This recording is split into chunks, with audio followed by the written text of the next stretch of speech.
हरिओम मित्रों, divine talk channel में मैं आज आपका फिर से स्वागत करता हूं। आज रविवार है। मित्रों, हमने अध्याय 1 का पाठन कर लिया है, जिसका शीर्षक था कुरुक्षेत्र के युद्धस्थल में सैन्य निरीक्षण। आज हम अध्याय 2 का शुरुआत करेंगे और अब से लेके अगले हफ्ते तक हम इसको खत्म करेंगे। तो अध्याय 2 है गीता का सार। संजय उवाच तम तथा कृप्या विष्टमश्रु पूर्णाकुलेक्षणं विसीदन्तमीदं वाक्यमुवाच मधुसूदनः। संजय ने कहा, करुणा से व्याप्त शोकायुक्त अश्रुपूरित नेत्रों वाले अर्जुन को देखकर मधुसूदन कृष्ण ने ये शब्द कहे। श्री भगवान उवाच कुतस्तवा कस्मलमिदं विस्मे समुपस्थितम् अनार्य जुष्टम स्वर्गयम कीर्तिकरम अर्जुन। श्री भगवान ने कहा, हे अर्जुन, तुम्हारे मन में यह कलमश आया कैसे? यह उस मनुष्य के लिए तनिक भी अनुकूल नहीं है जो जीवन के मूल्य को जानता हो। इससे उच्च लोक की नहीं अपितु अपयश की प्राप्ति होती है।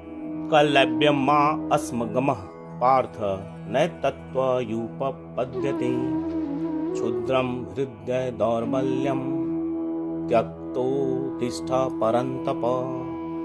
हे पृथापुत्र, इस हीन नपुंसकता को प्राप्त मत हो, यह तुम्हें शोभा नहीं देती। हे शत्रुओं के दमन करता, हृदय की क्षुद्र दुर्बलता को त्याग कर युद्ध के लिए खड़े हो जाओ।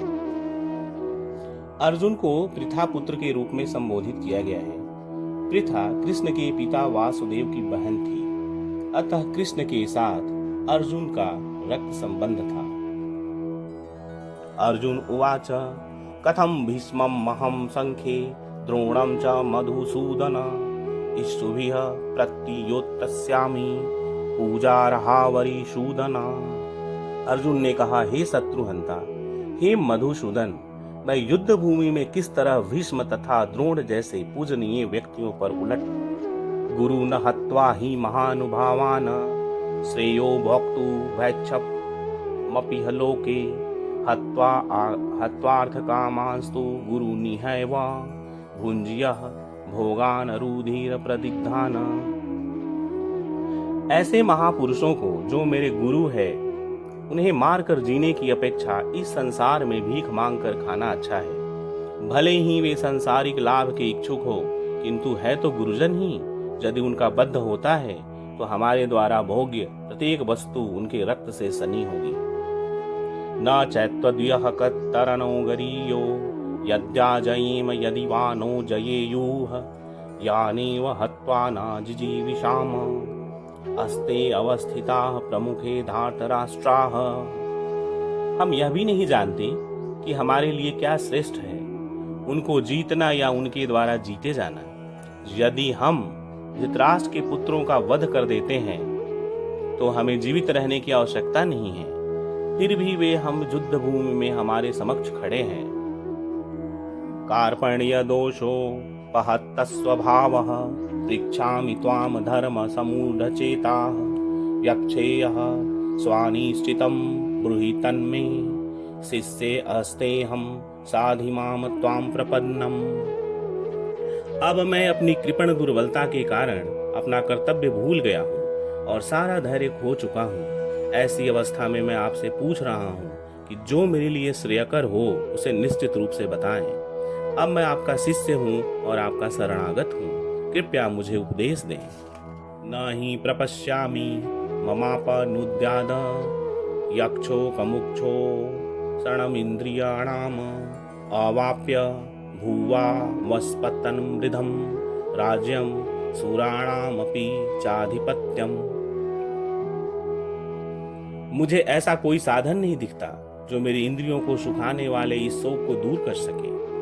स्वर्ग पर देवताओं के आधिपत्य की तरह इस धन धान्य संपन्न सारी पृथ्वी पर निष्कंटक राज्य करके भी मैं इस शोक को दूर नहीं कर सकूंगा।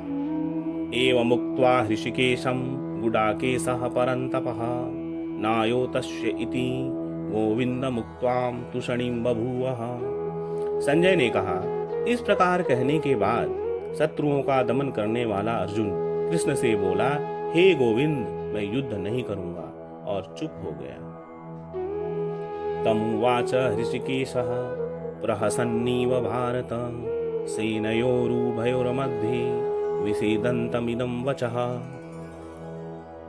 हे भरतवंशी, उस समय दोनों सेनाओं के मध्य शोकमग्न अर्जुन से कृष्ण ने मानो हंसते हुए ये शब्द कहे।